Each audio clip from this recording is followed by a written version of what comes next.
TDP మాజీ chairman Bhumana Karunakar రెడ్డిపై Chandragiri MLA Pulivarthi Nani తీవ్ర ఆగ్రహం వ్యక్తం చేశారు.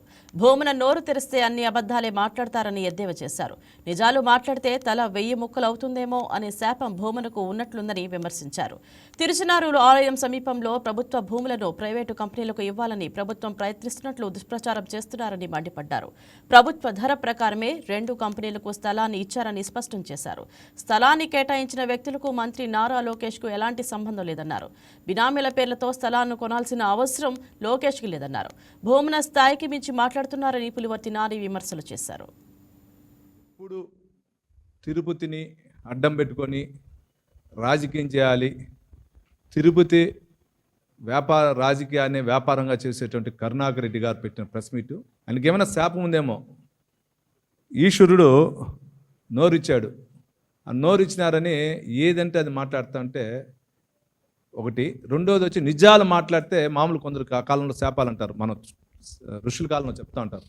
నువ్వు నిజం మాట్లాడితే తల పగిలిపోతుందని, నిజం మాట్లాడితే నోరు పడిపోతుందని, ఇటువంటి శాపాలు అంటారు.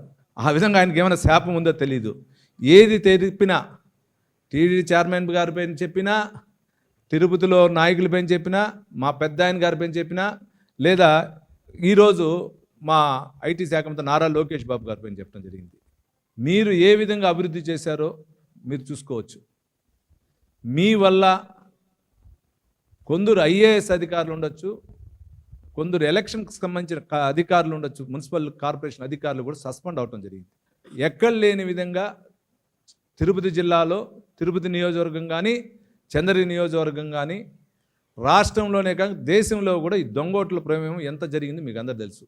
అంటే మీరు ఏ విధంగా 2019 నుంచి 24కి ఏ విధంగా తీసుకుపోయినారు. ఉదాహరణ, ఏది చేసినా పారదర్శకంగా క్యాబినెట్లో పెట్టి క్యాబినెట్ తీర్మానం ప్రకారం చేశారు. ఆ క్యాబినెట్ తీర్మానంలో ఒకసారి చూడండి. గవర్నమెంట్కి యాజ్ ఏ రూల్ ప్రకారం ఈరోజు మార్కెట్ వాల్యూ ఎంత ఉందో దానికి అనుగుణంగా ఇవ్వాలని రాశారు. అంతేగాని మీలాగా అడ్డదుడ్డంగా ఎక్కడ రాసుకోలే, ఎక్కడ వంక పరుంబోకులు రాసుకోలే. ఇదన్నిటి చేశారంటే ఒకసారి ఆలోచించండి. ఈరోజు తిరుపతి నడిబొడ్డున ఉన్నటువంటి కోర్టు భవనం లేకుండా ఎన్నో రోజులు ఇబ్బంది పడుతుంటే కోర్టుకి స్థలం ఇవ్వటం జరిగింది. కోర్టుతో పాటు దాని ఎదురుగా డెవలప్మెంట్ చేయాలనే ఉద్దేశంతో 22 ఎకరాలు ఈ సంస్థలకు ఇచ్చారు.